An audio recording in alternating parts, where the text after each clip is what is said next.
Confidence is key. Whether you're casting a new lure, targeting a new species, or fishing in an unfamiliar area, the most crucial step towards success is building confidence. After working on our latest video, I've developed a deep passion for trout fishing, and during the weeks of our spring rains, I dedicated all of my time to researching and learning everything I could about speckled trout. In today's episode, I invite you to join me on my journey to gain confidence in my trout fishing abilities right here in West Bay, Galveston. Good morning, y'all. As you heard there in the intro, I'm hooked, man. I'm hooked on the trout right now. Catching that fish really. Oh, we got a lot of birds over there. Oh yeah, that's trout, man. Well, let's not talk about it, let's be about it. Gosh. With diving birds in sight, there was no time for formalities. I quickly kicked the kayak into high gear as we approached our first obstacle, the reef. Although this reef posed a challenge at the moment, like many things in life, it could also be seen as a tool to benefit us. It all depends on how you look at it. And if we take a closer look at the day's conditions, we can appreciate just how advantageous this reef would be. With gentle northwestern winds blowing, it created the perfect conditions for bait to be swept right into the reef. A great sign, but it gets even better. On this particular day, we had the ideal mid-outgoing tide, which further intensified the water movement in harmony with the wind. It was the perfect day for trout fishing, at least on paper. Armed with this knowledge, I felt optimistic, but still unsure and unproven. I knew I had to put it to the test.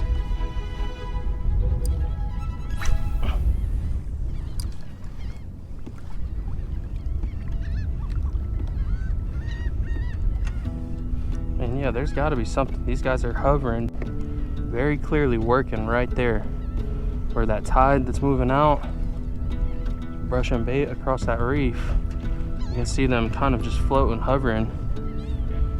All that same area, they're looking down on something. Part of me really does believe there's got to be some fish under there looking up at something too.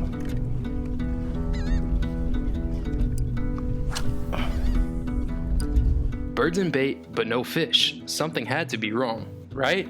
Well, if there's one thing I've learned in my short time targeting trout, it's that they are extremely picky fish. While they may eat a wide variety of baits, I've discovered that on any given day, they can be keyed in on a particular type of bait. If you're not throwing that bait, they simply won't bite. There's much more to it, but I'll save that information for another video at a different time. For now, what you need to know is that targeting trout can often feel like a guessing game. If you want to catch these elusive fish, you'll have to approach it scientifically and experiment with all the lures in your tackle box. Great starting points are baits like the fluke, a paddle tail, or an artificial shrimp.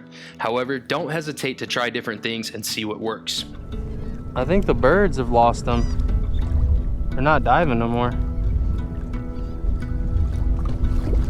Come on, baby, please, man. Oh, that's so painful. I know there was trout under there, dude. I know there was trout under there. A tough start to the day. After wasting our first opportunity with the fish, I saw this across the reef. Over here, look. Way over there, you see him? Shit, I will. As we approached our second school of fish for the day, I wanted to slow down my kayak in order to eliminate the sound of the motor and any possible hole slap that might spook the fish.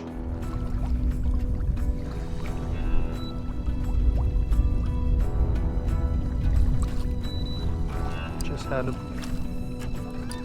weird amount of bait action right here.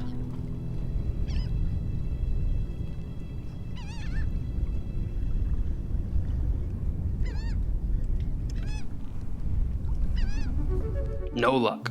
It seemed that no matter how I approached the situation, the birds eventually dispersed, and I was left with no bite. Thankfully, this day was set up with perfect conditions, and after messing up the second school, we saw another one forming in the distance. Alright, y'all, really not too sure what went wrong in that last bit of birds there, but got another one schooling up over yonder. Man, dude, this is just painful. I mean, I'm casting right under these bait, where these birds are working.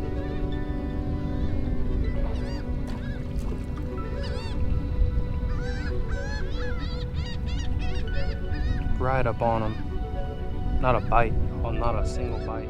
After working the school for a while with no luck, I had reached my breaking point. Even before the birds had a chance to disperse, I knew I had to change my bait. Unfortunately, by the time I sorted out my lure situation, it was too late. The fish had vanished, and once again I found myself scanning the water for slicks and signs of bird activity. Oh boy, I wish I felt better out here, y'all. I just have such little confidence in this. I have all the knowledge in the world, man. Like, fish the slicks, go on the flats, have some oyster around, have some structure around for these fish. But really, until, you know, it's all like talk. There's a talk in my head, I guess, thinking up a big game. But I have yet to really prove anything to myself, and that's all that honestly matters. It's like getting a feel for things, getting the confidence with things. So you really do need to have the confidence on every cast. Every one of these casts, you need to expect a fish to be there, getting ready to hit it, so you're ready for it. But I find myself losing confidence, getting bored, that's just kind of AFK casting. And really, I don't know, kind of not feeling like I'm immersed in the more structure right there. I guess that's what's creating this slick. A little bit of oyster, little patch. I mean, I know there's got to be fish around. What the hell do y'all want to eat? With nothing but a couple empty slicks in sight, I started blind casting, slowly losing hope of catching a trout that day. However, just as I had reached my lowest point for the trip, a glimmer of hope snapped me out of it. I'm looking dead ahead of me, 12 o'clock. And I tell y'all what, boy, there's a bunch of birds working. That's the whole confidence thing. I don't even have the confidence and the will to up and move over there. Because I just have this gut feeling those birds, you know what? Fudge that gut feeling. It is worth it. It is worth it. If there's a will, there's a way. We're gonna go fish those birds with the shrimp and the shrimp procure. See if we can, third time's a charm it.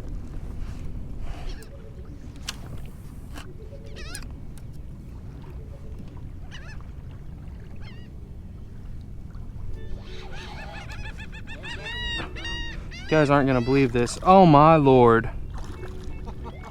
Gaff top. Although it's better than a hardhead, it was certainly not what I wanted to see. That being said, I took it as a good sign. You see, amongst trout fishermen, it is well known that gaff tops sometimes get mixed in with the schools of trout and opportunistically feed on any scraps that the trout leave behind. It would only be a matter of time before we got one. They've been doing that to me all dang day. Oh, wow. Oh, wow. He came and hit it. Coming at me. Let's go, guys. Right here, what we wanted. All right, so to explain something to y'all, what we're doing right now, following these birds. Hey, that was a speckled trout. I know we all saw it. I touched the leader. That's WWB tournament rules right there. We caught that fish. But anyways, what we're doing is chasing down schools of trout. Now, there's a group of guys who would argue that chasing schoolies is kind of dumb, right? But I like to argue that in every little school of, 12 to 14 inch speckled trout, there's a handful, and definitely at least 5 perfect size 15, 16 inchers that are just at that sweet spot, barely legal. We all love it. And, they don't have a chance to get all those worms and nasty shit in them from all the water. I'm happy with that, man. After a lengthy process of trial and error, my plan had finally come together, solidifying my trust in the knowledge I had acquired, leaving me hungry for more action and eager to apply what I had learned.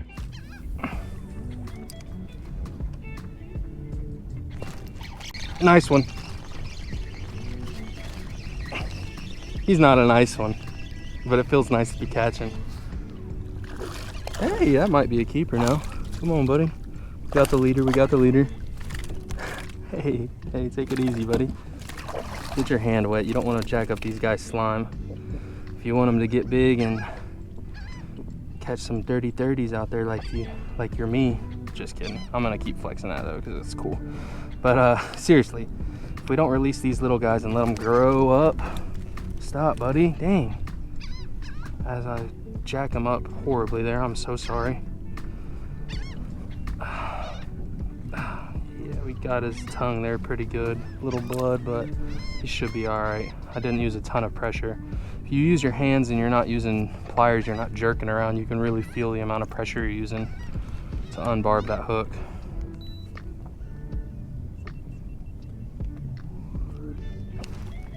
Oh, might have a keeper here. Oh yeah, guys. Oh yeah, guys, yes. Come here, buddy.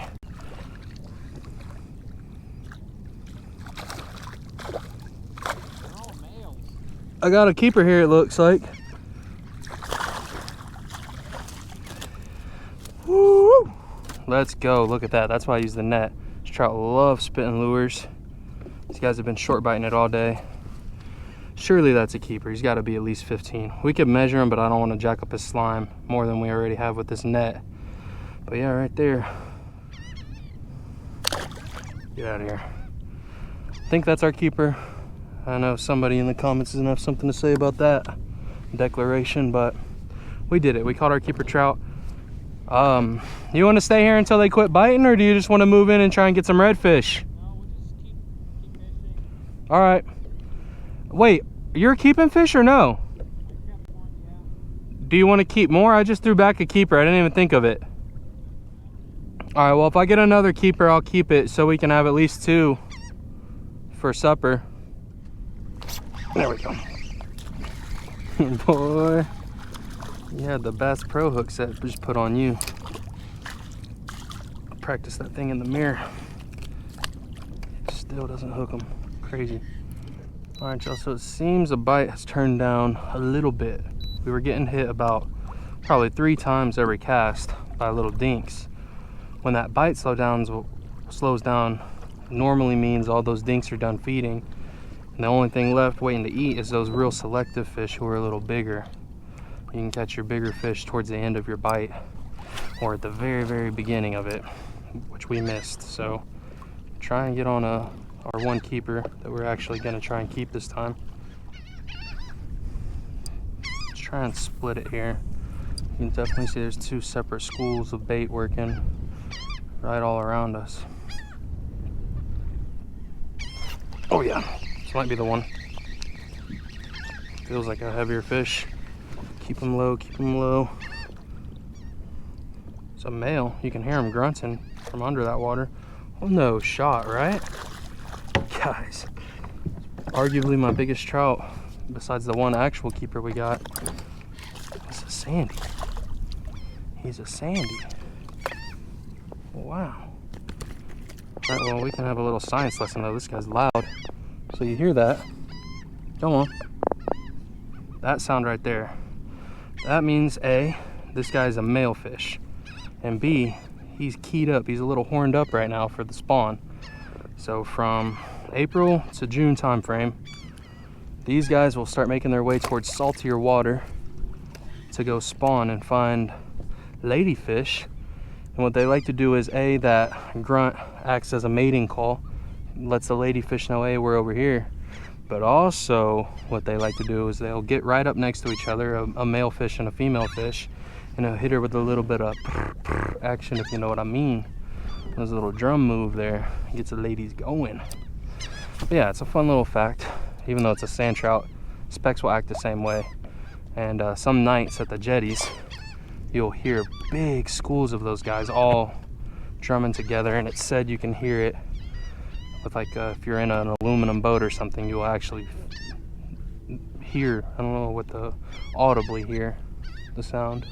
Well, genuinely, y'all, I have no idea what's going on with this camera. I don't know if I recorded this, didn't record it. It's acting up, classical GoPro, but booyah, right here we got ourselves our keeper trout.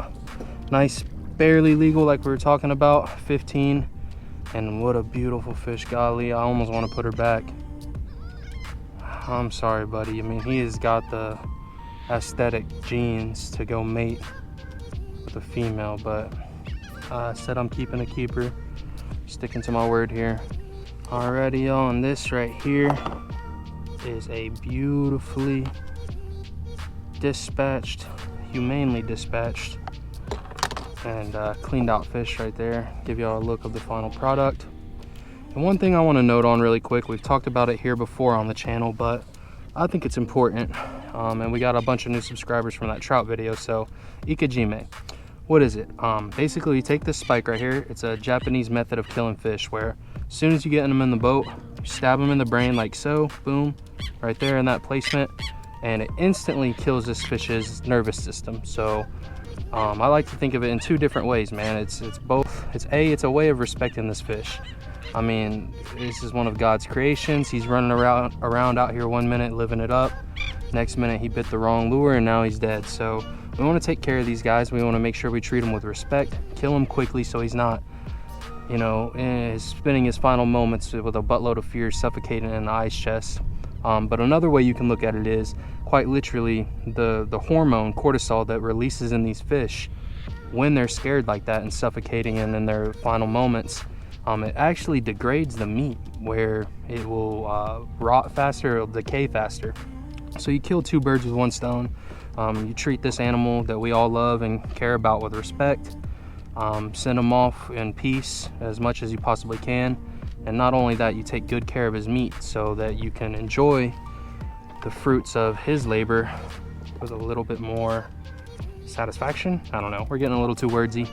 But yeah, man, I used to be embarrassed to talk about stuff like that and think people were gonna call me a hippie or you know, look at me a certain way. But you know, really, I don't care. If you guys think it's weird, go on ahead. You keep living that way. You got it all figured out probably. But if you care about these fish and you want to do something that makes you feel good about it, makes the meat a little bit better, look into ikejime. I'll go ahead and link this in the description. This little spike here. Mission accomplished. As the bite started to die down, we were fortunate enough to catch a pair of nice keepers for supper, and it was only 9 o'clock. With plenty of time remaining, me and my pops headed into the marsh for some more inshore action. After some time spent pulling around, we were unable to find the reds, but thankfully, this guy was able to provide us with some awesome shark bait. All right, y'all, so another cool thing about here in the marsh and this seagrass that we have is it really makes the water nice and clear. So if you see, you can see the bottom. Obviously it's not very deep today, or we don't have a great water level, but you can see these guys. So this is a stingray, a southern stingray here. You find them all along this marsh. These guys are the ones that'll stab you, barb you when you're wade fishing. Excellent shark bait. So what we've done is we gigged this guy with one of the stakeout poles. I'm thinking of getting a gig as well, like a dedicated one for these guys, just for a little more control. And a lot of guys don't like to bleed them out.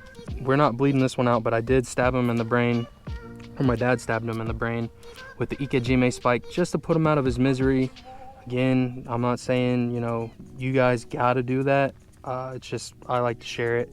Puts them out of their misery and they're not suffering. So I think the shark will enjoy that bait a little bit more. Again though, you don't want to bleed them out. Sharks need that blood. So the little bit of blood you see coming out of his head, it's not very much. It's not like we cut his gills or anything. I don't even know how stingrays really work like that, but southern stingray, that's gonna make for great shark bait when we get back out there with our friends on the beach or in the boat. You're joking. Bro, you're joking. That's depressing, guys. Well, I don't know if I captured it. I thought I did, but I said, barring casting and hitting these guys right in the top of the head and getting them to smell that crab fish bites, you're not gonna catch one. Well, made the perfect cast, hit this guy right in the top of his head. Come on, get that dorsal up, baby. Oh my Lord. I mean, not the biggest fish, but very regal. Perfect fins, uninjured fins. This is a young fish. You can tell he's still got that blue tail, but he's growing up strong. He's growing up fast. I'm gonna let him go. For sure 20. We're gonna let him go. Well, I wish I could have showed y'all that fight. Go on now. But there are so many fish, man. They're everywhere. Hard to get those bites, I tell you. That's why I really wish I would have captured it, because I don't know if I can do that again. But I know I can try. Redfish were spotted, and I made what I thought was a great cast. However, the redfish turned down our lure. Earlier I mentioned the importance of hitting them right on the head, and well, this next clip is a prime example of that. Man, I mean, that's about the damn best cast I was gonna get on him. Try again. You can see what I mean though, where, man, you really gotta put it on their nose. I'm proud of that cast too. I mean, another damn good one. But again, they gotta see it or feel it. Well, after two really nice ones trying to put it right in front of their nose, I'm gonna go for the old nuggy play. I'm gonna pop him right in the tail. Pop him right where his head's supposed to be, and I hit him on it. So here we go. Here goes nothing. This either spooks him or triggers a bite. That triggered a bite. You heard it, right?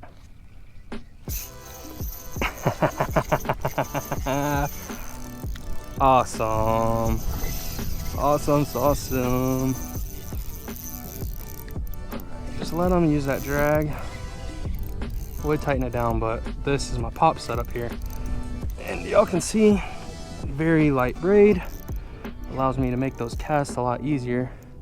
You can still work this fish in. They're not super big. They love to play though, man. Hopefully we don't lose them on the ground. Saw that one swim past me. Well, that was mine. So much grass out here.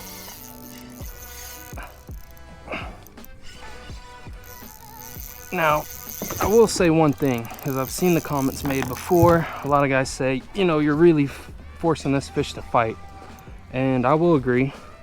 And definitely, you know, in the summertime, you don't want to be out this time of day doing this to these fish. This water will get way too hot, and you will kill a fish if you don't intend on keeping it.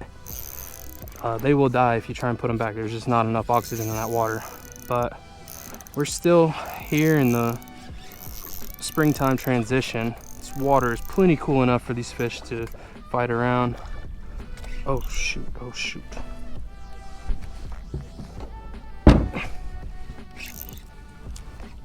Completely under the boat here. Is he stuck under the boat? Oh, where are you at, buddy? He's just hanging out under there in the shade, huh? All right, come on. There we go. I think this guy's all tuckered out.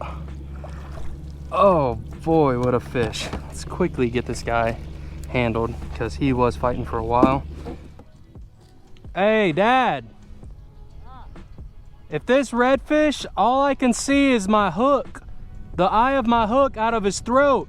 I just cut it and let him pass it? Yeah. All right. Well, y'all, damn.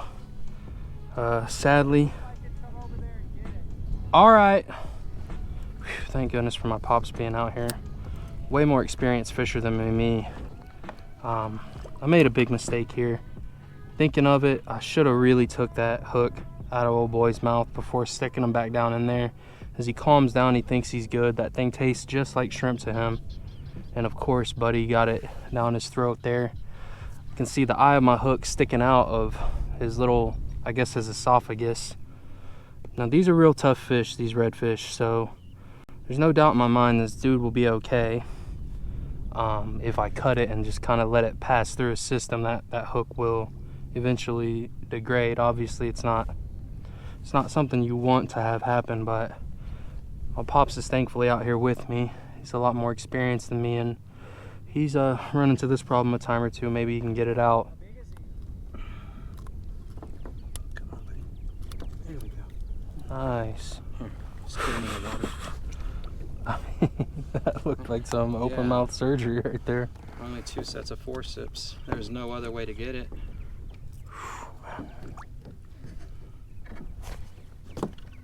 Even if you wanted to. Look at this. I was wondering, something scared the shit out of me. Oh, baby shrimp. That's what they're eating. In the scupper hole and out the scupper hole.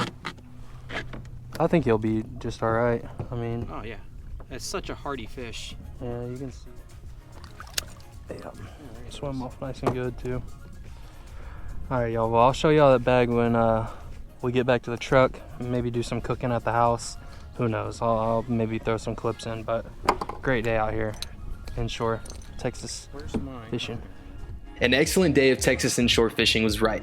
With the full ice bag in tow, we headed home, cleaned up our catch, and enjoyed a fresh, delicious meal that only a fisherman can know.